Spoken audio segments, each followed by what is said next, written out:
The digital production buzz at NAB is sponsored by Maxon and by Simply, a global distribution brand. Right now at the 2019 NAB Show, we're talking with BorisFX, Adobe, Lesspain software, and BeBop technology as the digital production buzz covers the 2019 NAB Show. Live from the 2019 NAB Show in Las Vegas. Technology, products, media, news. Connecting media professionals around the globe with the latest in technology. The NAB Show Buzz starts now.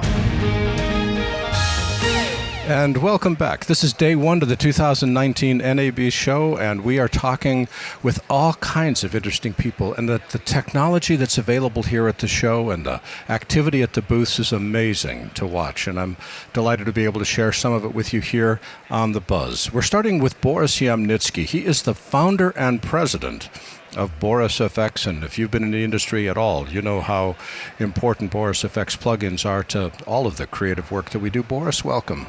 Thank you, Larry. You're too kind to me. We have been chatting for decades. Well, maybe not decades, but a long time. It's good to see you back again. It's been a long time. For people that may not have heard of BorisFX, how would you describe your products?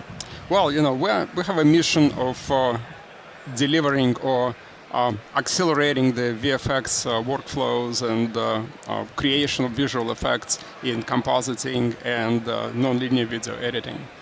What software do you work with?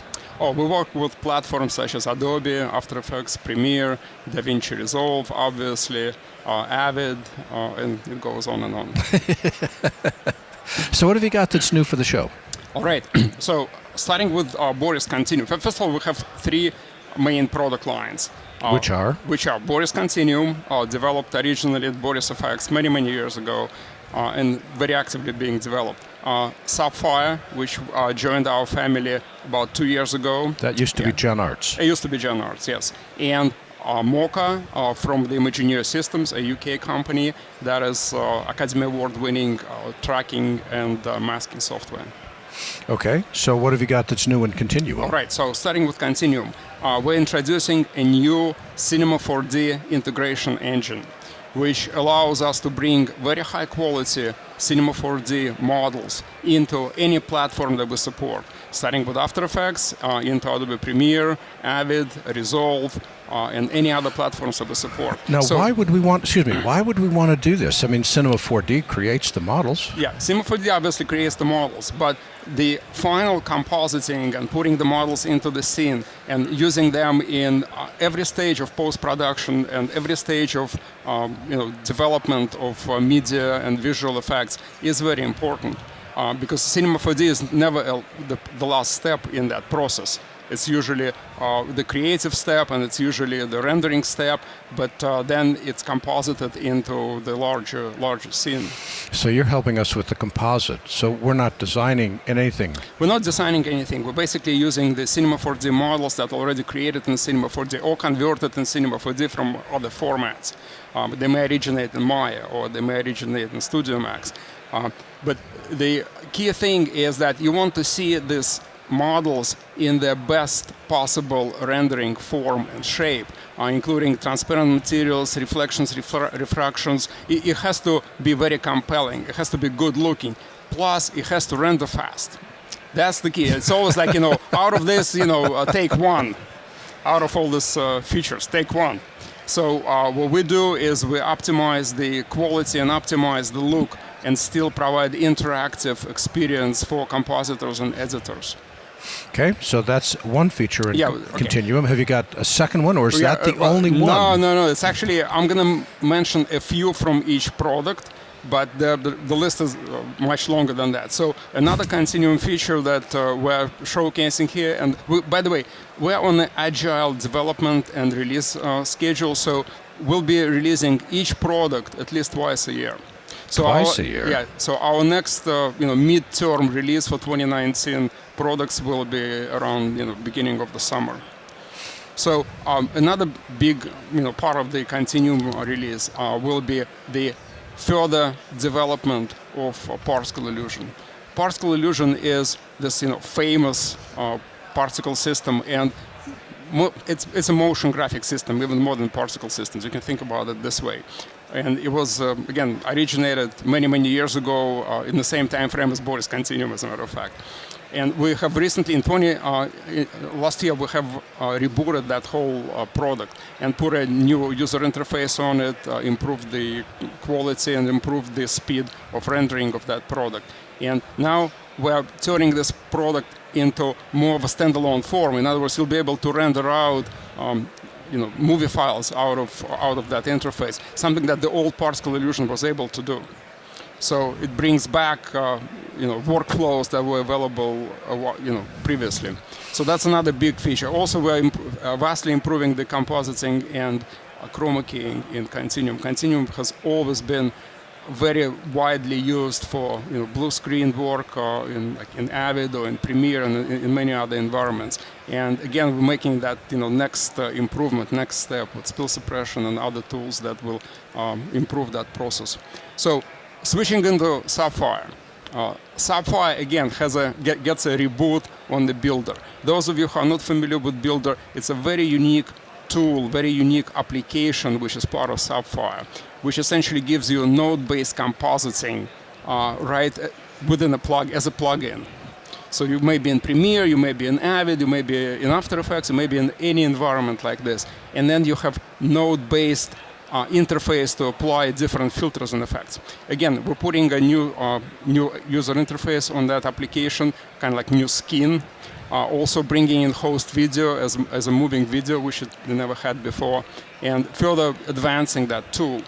It's a very powerful tool. You see, you can save your node composites as single one plugin and expose some of the properties that you're more interested in into the host user interface.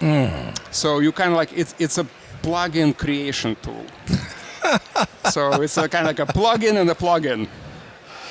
So that's the first big thing about Sapphire. Also, Sapphire has always been big in like glamour, looks, interesting, innovative effects, and we're continuing that tradition in Sapphire. We're making a new parallax filter, and that's very versatile way of like breaking image into strips and combining the strips and kind of making a very interesting look or transition with that tool. Obviously, like very not previously available, and that's what we're trying to do. Kind of like trying to always wow our users with, hey, guess what else we've done? Look at this. So that's we just recently actually in the previous release we make the pixel sort effect, which is another very interesting like twist on visual damage, We spend all this time making our pictures look great, and you have to just tear them apart. I blame you for that. In the limited time we've got left, what's happening with Mocha? Very quickly about Mocha. So Mocha is this, masking and rotoscoping and planar tracking tool. So we're further advancing that process. We're introducing more automated snapping. So like actually drawing mask is a lot faster now, and we also introducing like area brush and other major improvements to the user interface. Plus, of course, the performance, the host integration, everything else that we do day in, day out. So all three products will get better at that. And these are all releasing probably early summer? Yeah, it's all mid-year release.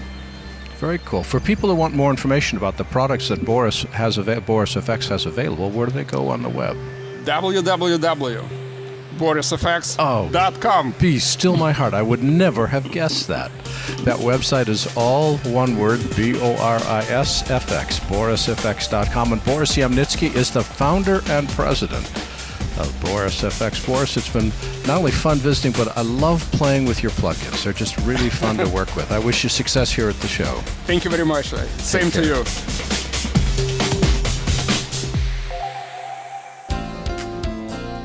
Every year at the NAB Show, you'll find more than a few attendees camping out at the Maxon Cinema 4D booth all day.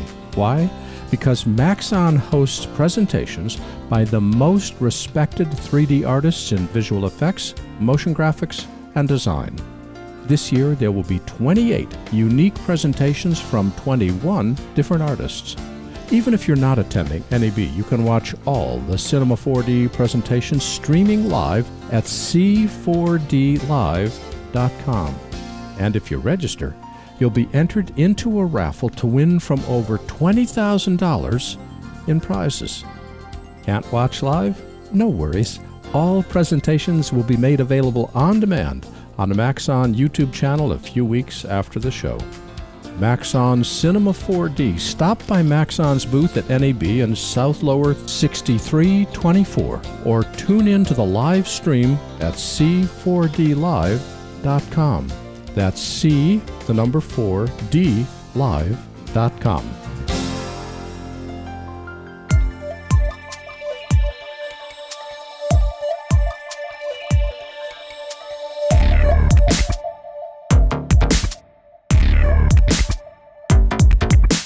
And welcome back to the Digital Production Buzz at the 2019 NAB Show. We're talking with Durin Gleaves. He's the product manager for audio, for digital video and audio at Adobe Systems, and is responsible for a program we use a lot here at the Buzz, which is Adobe Audition. Welcome, Durin. Good to have you back. Thank you. I love being here.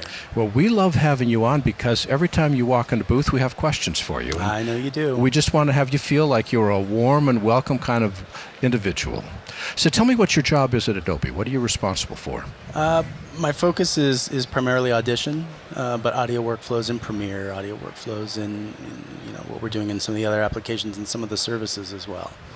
Well, you've talked to me before about the fact that in the past there have been two different audio engines. There's been one that Premiere uses and one that Audition uses. And one of your goals that you told us on the Buzz a while ago is to try to standardize audio across all the applications. How's that going? We're getting closer every release. So a lot of it's the engines, a lot of it's the workflows that can be built on those engines. So some of the work that we just announced in Premiere, just released in Premiere, is the ability to manipulate effects on your effects rack, save presets in ways that you weren't able to do before. Things that we had in Audition, and then we brought those into Premiere. And we get those engines closer and closer. If you're familiar with Premiere Rush, which is the new kind of video tool for social creators, that saw us bring those engines and those features not just to a new application, but to iOS and soon to be Android. But if the audio engine is the same in Premiere and Audition, then doesn't Audition go away? No, because the workflow is very different. The reason we want the same engine is not just for consistency between the output of the applications, but also the ability to work on a project in whatever application is most appropriate for that. So in Premiere, you open a project, and we want you to be able to edit the video in the best way possible. When it's time to do the mix for the sound, then you can open that in Audition and use the actual tools and workflows and the user experience that's just designed that's better for editing and mixing audio.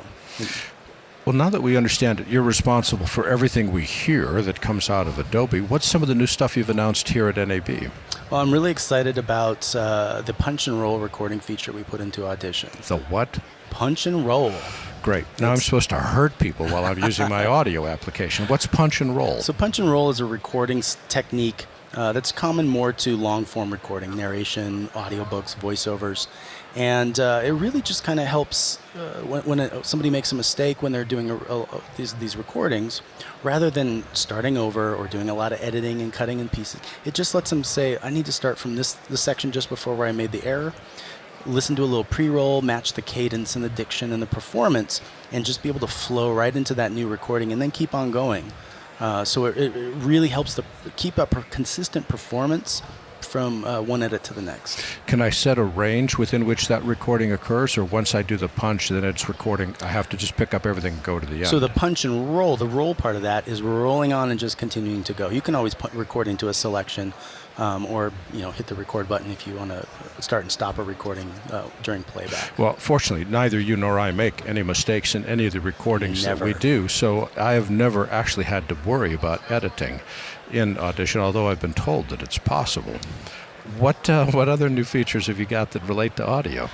We brought into both Audition and Premiere. Last year we released an Adobe Sensei feature called auto ducking for music.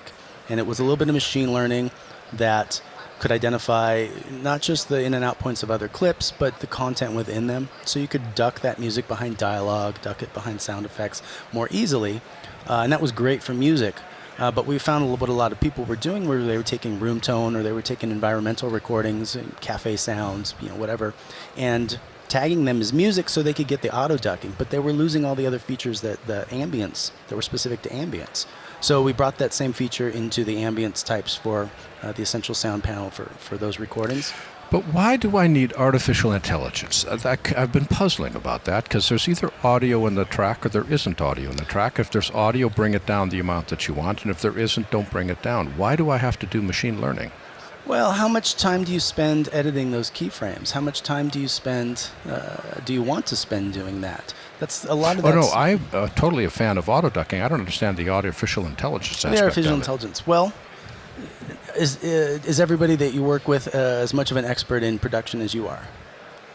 Shouldn't those people have the same ability to achieve those results without having to necessarily hunt you down, find how much, find when you're available, get you the media and get you the content. If I'm in a rush and I need to get something done and I don't have the background or even the time, let something a little bit faster than me do that busy work using advanced algorithms, using large learnings from large data sets to get what's probably the right answer.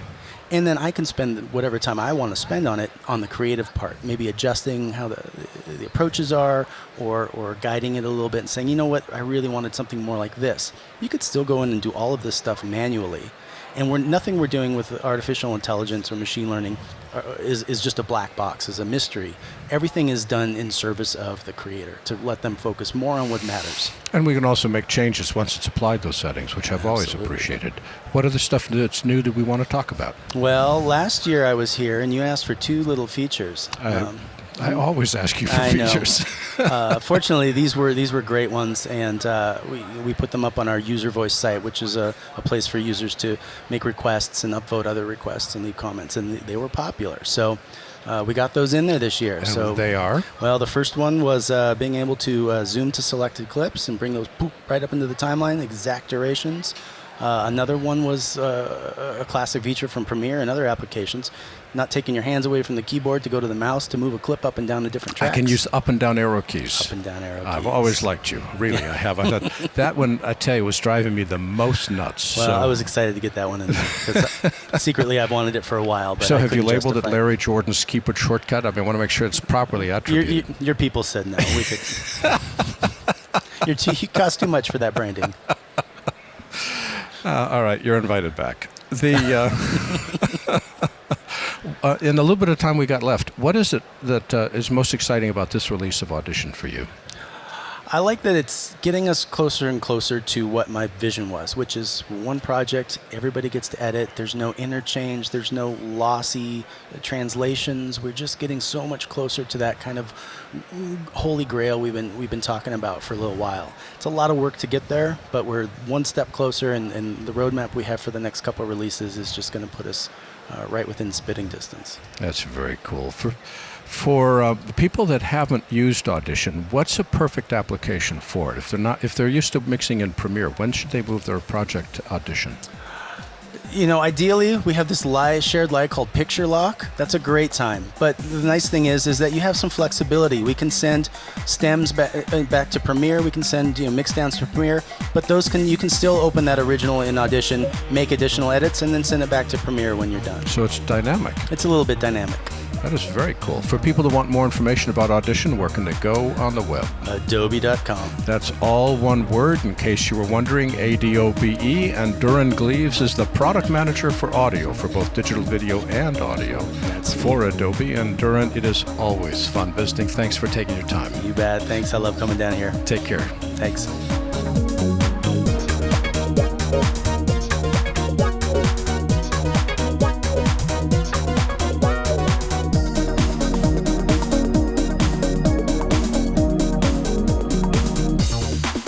And welcome back. This is Larry Jordan. We're shifting gears out of audio and into keeping track of what you've got, and that's becoming harder and harder every day. We do more productions. Robert Krüger is the managing partner for Lesspain Software.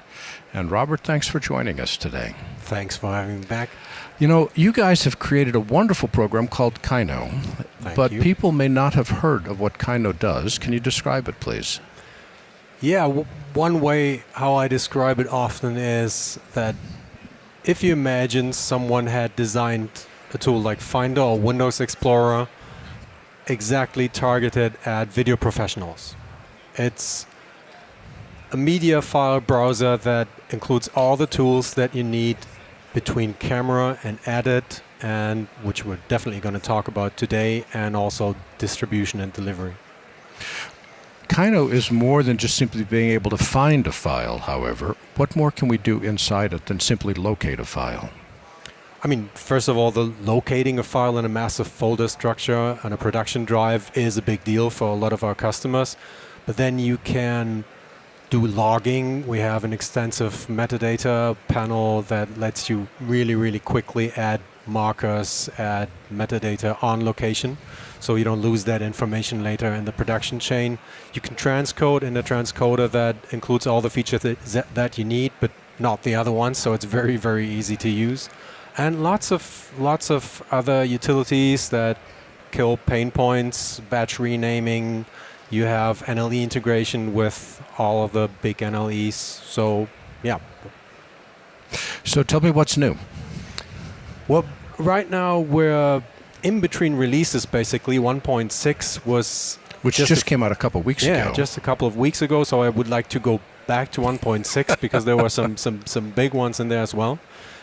That was Red Raw support that got a lot of attention and a lot of great feedback. So we've been wanting to put that in there for a long time, but it's a lot of work. So that's been a big one.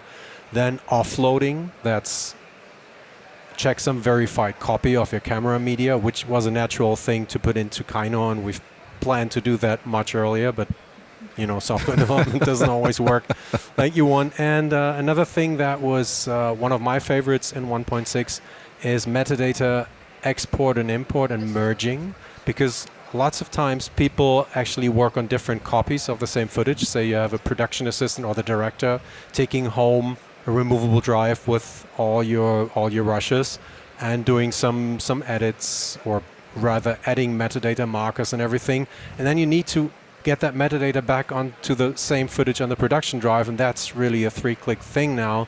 And you also can determine how to merge metadata, so if people have added metadata in both those places, you don't mess up your valuable metadata.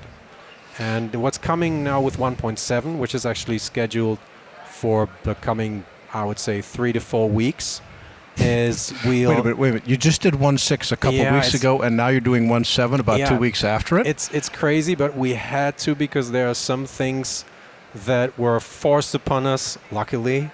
Like, for example, the launch of the new Frame.io integration.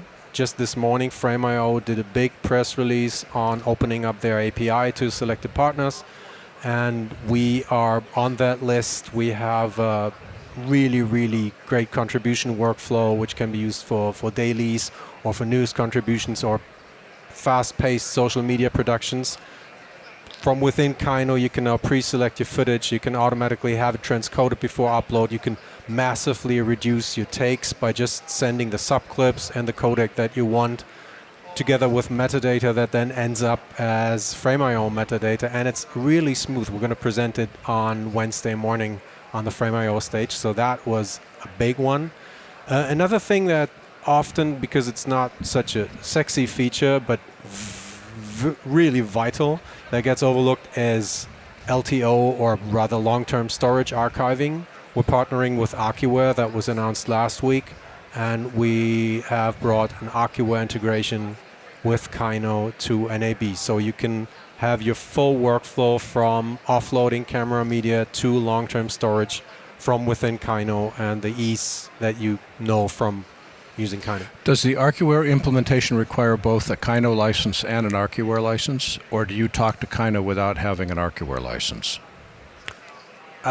You definitely need ArchiWare P5 Archive. That's the product name installed, because that does the heavy lifting and does the LTO management or the media management for a long time storage. So yes, you do need both. Okay. What other good stuff are you thinking about for the future? The list wasn't finished yet with 1.7. No, that's what I was saying. That's for what more for 1.8. Yeah, right. What's coming in 1.7? I'm not asking about 1.8. I'm barely getting 1.7 in my mind. What else has you got scheduled? Okay. We've got Final Cut workflow improvements. We're adding the possibility to get metadata from Final Cut back to Kyno, because in an ideal world, you would add metadata, logging metadata before the edit, but we all know that, and it certainly makes sense that way, that during the edit, more valuable metadata markers and everything gets added, but that ends up in your Final Cut library, and that could be very useful if you reuse that footage in other projects. So you can now import that back into Kyno with the same kind of merge import workflow that we already implemented for the Kyno metadata, and we will add some improvements for Avid users as well, being able to browse Avid media files, folders, those notorious OP Atom files within Kyno, and we are pretty confident that a lot of Avid users will love that. Are you taking advantage of the extensions that Final Cut provides, or the custom panels that can be done inside Premiere, or are you just sending files back and forth invisibly in the background? It's the latter, but the former has been requested quite a few times, and it's definitely on the roadmap, but we cannot make any announcement regarding that yet. Sure you can. You can tell us anything. You can tell us the next 5 versions. I mean, no can't. No one's listening right now. It's just you and me quietly having a conversation in the closet. Who's going to know? Okay, so I should leave. What is it in the 1.6 release, the one that's behind you, the one you're not working on? What is a feature that you really like that hasn't gotten a lot of publicity? Really the metadata export import, because I'm a metadata guy. I believe in the power of metadata, and the future of editing and becoming more and more efficient is the effective and efficient use of metadata, and we get that mirrored back from our community quite a bit. So it's kind of a geeky topic. Take out kinda. It really is a geeky topic. Yeah, it is. But people are beginning to realize, because they run into the problems. And now you've got the ability to export it, merge it, and integrate it. Exactly. That's very cool. For people who want more information about Kyno and the software that you're creating, where can they go on the web? The URL is lesspain.software. That's not .com, .software. Lesspain Software. That's all one word, Lesspain, lesspain.software, not .com, .software. And Robert Krüger is the managing partner for Lesspain Software. And Robert, I wish you great success here at the show, and thanks for taking the time to visit with us today. Thank you so much. Always a pleasure. Take care.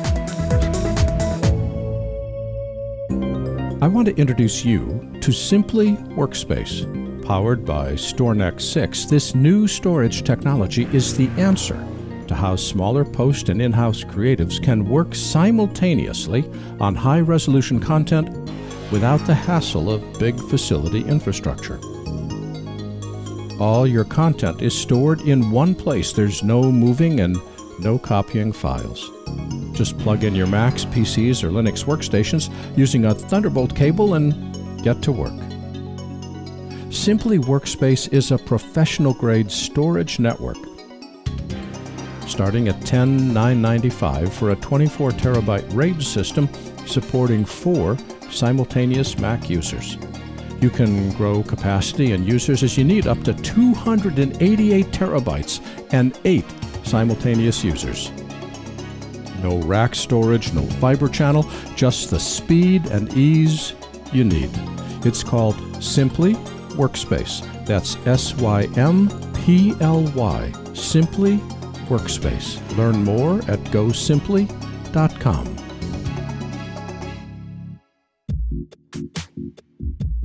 Hi, this is Larry Jordan. Thank you for listening to our coverage of the 2019 NAB Show. Now, I want to invite you to continue listening to the Digital Production Buzz after NAB ends. For almost 20 years, The Buzz has covered the media industry for creative storytellers. We look at new technology, new techniques, and the people who turned them into programs. From production to post to marketing and distribution, we focus every show, every week, on helping you grow your creative business. We webcast a new show live every Thursday evening at 6 p.m. Los Angeles time.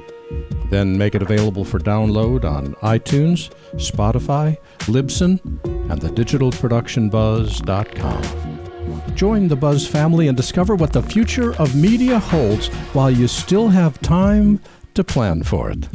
I look forward to chatting with you each week.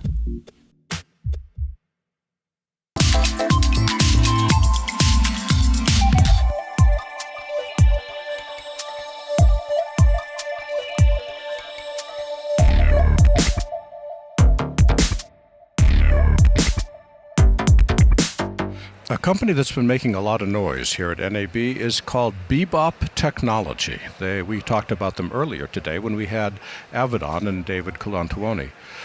Bruce Long is the CEO and co-founder of BeBop. And Bruce, thanks for joining us today. My pleasure.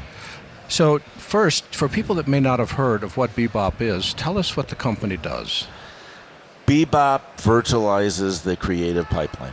We take all of the creative softwares that everyone's used to using, like the Autodesks and the Avids of the world, Adobe, and we deploy it onto a computer in the cloud and support all the creative activities that someone would want to do. So we allow you to upload, we allow you to do simultaneous sessions in the cloud, and do all the work, the creative work you're used to doing.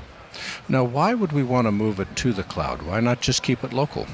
Well, I think there's some people that want to move it to the cloud because in the long run, there is limitations to the hardware on the ground. And the scalability of the cloud, and I think the flexibility of the cloud, is why people move there. In the long run, though, what I started to say is I really believe that it's not about the cloud. I think it's about virtualizing the workflows. And whether it's in the public cloud or a BeBop private cloud, which is where we're moving now, I think the reality is trying to get more powerful tools and empowering individual creatives is really what the discipline is. Now, what does virtualizing mean? Because that's a term I've heard but don't understand. Essentially, what we try to do is make sure that whatever PC or laptop you're working on in the room is connected to the computer in the cloud. So that when you move the mouse, it moves the mouse in the cloud. When you hit the keyboard, it obviously does the same thing to the computer in the cloud. It really does give you the ability to remote control the more powerful computer and scale it. So if you were doing 4K, you could certainly probably do that on an existing 4XL workstation, let's say in Amazon. But when you went to 8K or you went to HDR, maybe you wanted to do virtual reality, these things might require you to gain more processing or get a more powerful 8XL computer, as it were. And so virtualizing in the cloud is really scaling to the processing, the computer, and the storage in the cloud. It almost brings me back to my early days in computing where we had mainframes and terminals. It seems that what we're doing now is we're turning our local PCs into a terminal and accessing the power of the mainframe. Is that a true statement? Yeah, Larry, that's a great way to say it. And I think it's true. Ironically, there's so much power in the cloud now, probably the craze that you were working with in those days are equal to the computers that Amazon and Google and Azure have now. And I think the other part of that model that's also true, we do a tremendous amount of visual effects work. And when it comes to rendering, that heavy workload of rendering, that's where it really gets powerful and fast. And so in a sense, you're kind of taking the rendering power of the supercomputer and using a render farm in its place. So now let's get into what BeBop is offering now. What's the new news? Aside, of course, from Avid. Congratulations on that. Thank you. BeBop announced this year both Avid and Autodesk as partners on the platform. And I think the most exciting thing about the Avid announcement is that it's actually going to be available on the platform. So you'll be able to access your Avid license straight from the BeBop platform. You don't have to have a pre-existing license. Up till now, BeBop, all the softwares on BeBop have been bring your own license. Autodesk and Adobe support us, and we have integrated the OTS, which is the video conferencing solution that's completely secure. and we've integrated Rocket, which is the file transport solution. But now with Avid, we've got the ability to actually show up with just a laptop or a PC, laptop, Mac, desktop, doesn't matter, and access any software you need to finish the project off of that laptop, but accessing it in the cloud. So it's breaking some models and creating new ones. Am I running a web browser or am I running a BeBop application? We believe that the BeBop application, which uses PC over IP, is more secure than the browser, and we have stayed away from using a browser to this point. So it really is an application on the desktop that you can access. It'll work on a PC, as I said, it'll work on a Mac, but it really is sitting on the computer. But it is, which means that you can control the interface and you can control how it works, as opposed to a web browser where it's like one hand removed. That's right. And the security of PC over IP is the main reason we use that. It is very, very difficult, and the stream, it's very difficult to interrupt or intrude on, and the stream itself is the PC over IP stream. So you really have tremendous flexibility. Off of a 20 megabit connection, you really are using 4K or higher, HDR, and multiple monitors. And you're still just accessing it off of a 20 megabit line. So it's pretty small. It's very small. So we've got the partnership announcements with Autodesk and Avid. What else do you have that's new? Thank you for asking.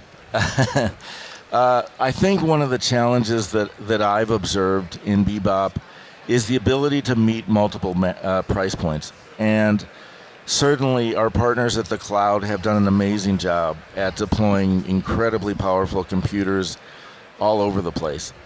But some price points are still very hard to reach in the public cloud. So BeBop is deploying with a company called Siffy in India, the first BeBop private cloud. It will be our infrastructure, our high-speed storage, some innovation there.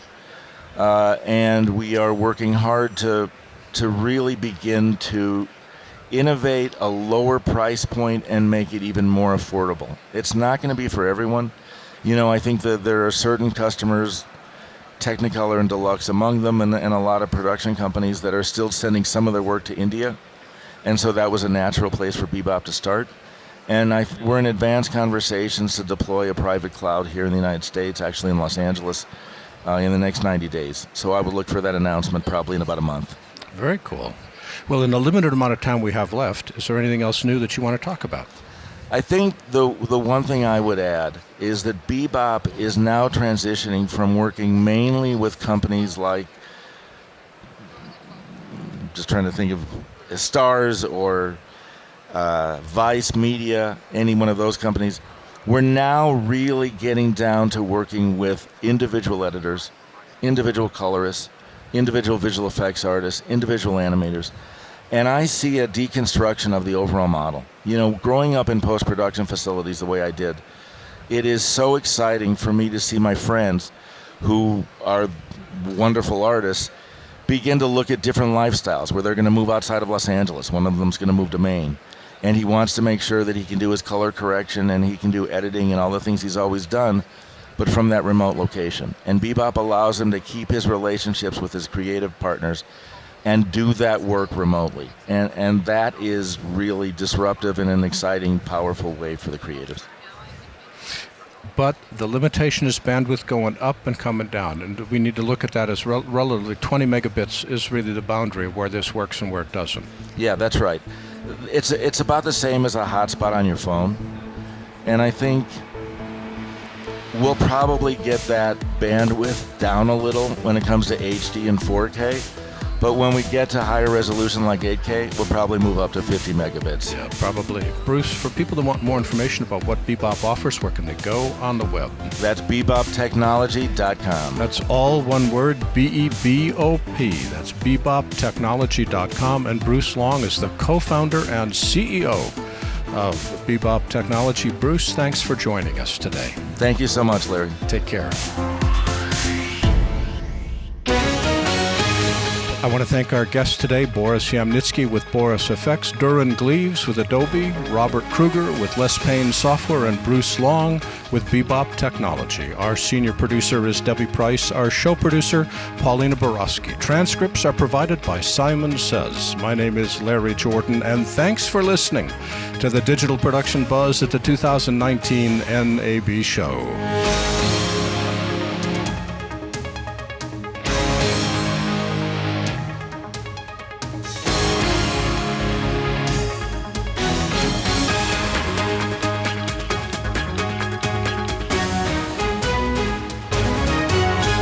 The Digital Production Buzz at NAB was sponsored by Maxon and by Simply, a global distribution brand.